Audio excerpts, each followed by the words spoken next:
Well,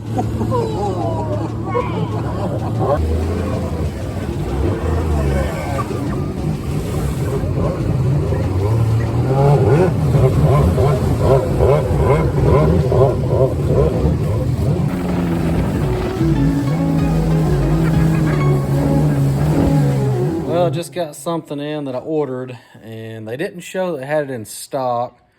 I just kind of sent a message hoping that I could get this specific setup, but I just got it in, and it was the one that I wanted. Boom. I wanted the red with the carbon inlay from Thrust Innovations, and they hooked me up. So I got the 35 domes, 35cc domes. Got those, they already came in. This is the studs that they use. It's a two-piece. You put this piece down onto the lower part, and then this obviously goes through the top on the outer edges. The thing that's different from the other ADA head is the studs on it are threaded down on the end down here and then just threaded at the top, so there's no two-piece like this, so it's going to be a little different. Might actually make it easier, so we're going to give this a try. But if you're doing this setup right here, it's a little tricky because you want to make sure you leave a couple of the original studs, preferably like maybe the two in the middle on either side of it, down here, the original ones, while you're installing the rest of this, so you don't break the seal down on the bottom. And then obviously do the other two once you got the rest of these put in. But hopefully these will be a little easier because we can install these, the bottom piece, and go ahead and get them torqued down to the torque spec, so that we don't have to worry about busting that seal on the engine. So, but that's a little neat little setup that Thrust does with their bolt setup for the head. Alright, we're going to start popping some of this stuff off of here.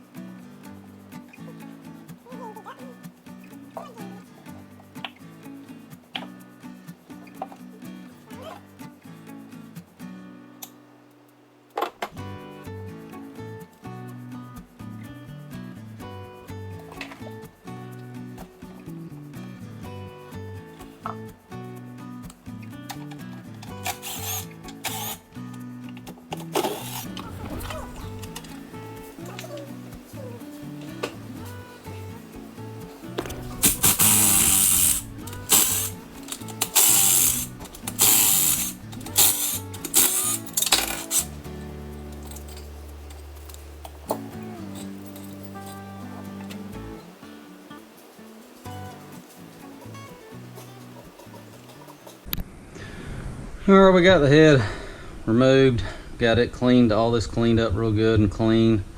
So really all we got left is getting the new head ready and then starting on the studs. So let's get the head ready, and then we'll come back over here and start on the studs and torquing those down. For now, I'm going to use some of this assembly go to keep the O-rings in here, so when you turn it upside down to put it together, these don't fall out. So I'm going to apply some in these cracks and then put the O-rings in there. So that's what we got going on right now.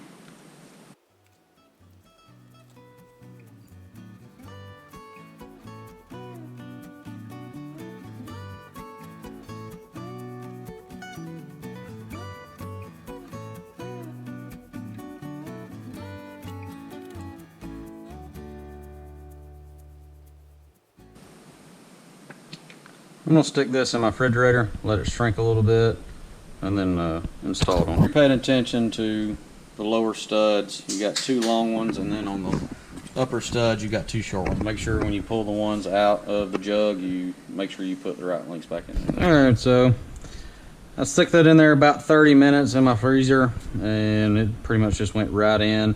It had a little bit of play, and all you do is just kind of work it in, and it slowly will fill in the shapes because there's a little bit bigger of a gap than the O-ring itself, and it'll get in there. I mean, it will, I promise. So we'll put a little bit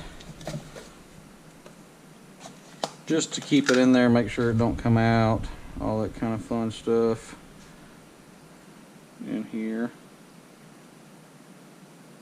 We're gonna do that.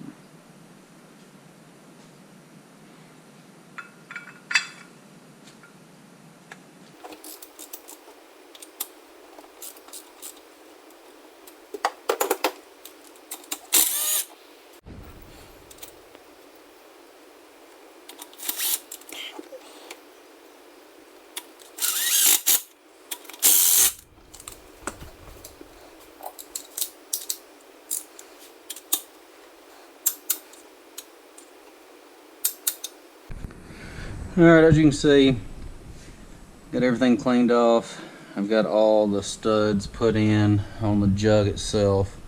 Got them torqued down to, so first I done, I believe it was 20 foot-pounds, and then I done 28 foot-pounds, and then I went, the rings still look good.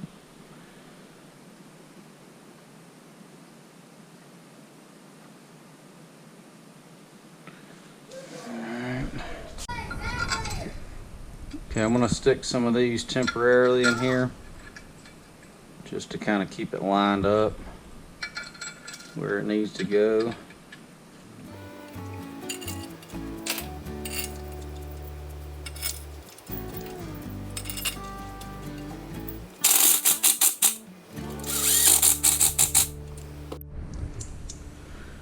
Alright, we got it torqued down and everything. Like I said, I do on the head itself, not the studs to the jug, but the head, do about 12 pounds, then 18 pounds.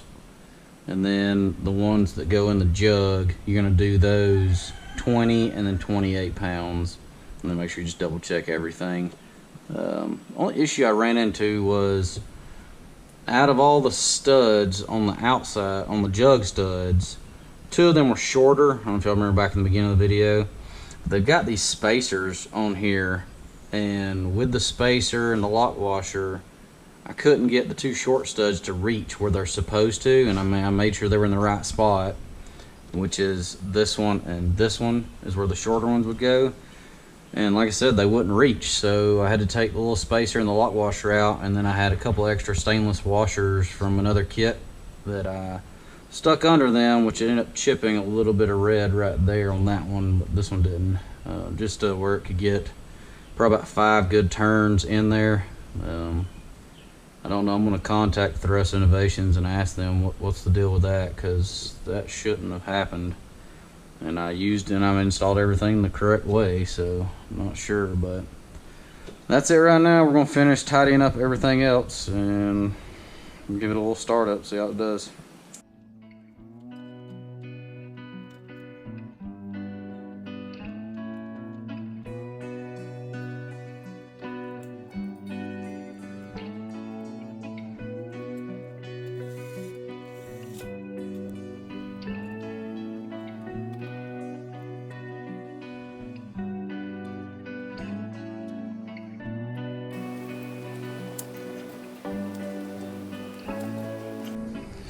Alright, looks like we got everything reattached the way it's supposed to be.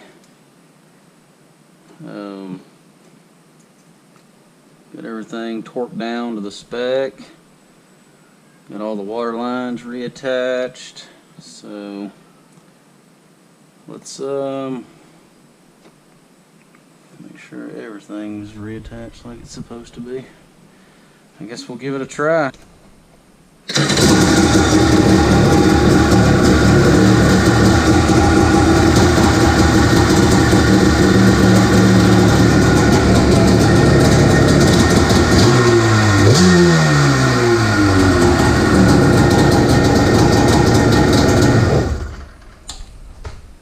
Well, she sounds good. We'll try to let my son take it out this weekend if the weather's right, and check the plugs and all that and see what we got to adjust and everything. But sounds good. I think these made a big difference. When I pulled the original ones off, it didn't really look like there was a whole lot making contact, so These should definitely make a big difference, I feel like, but it looks pretty clean.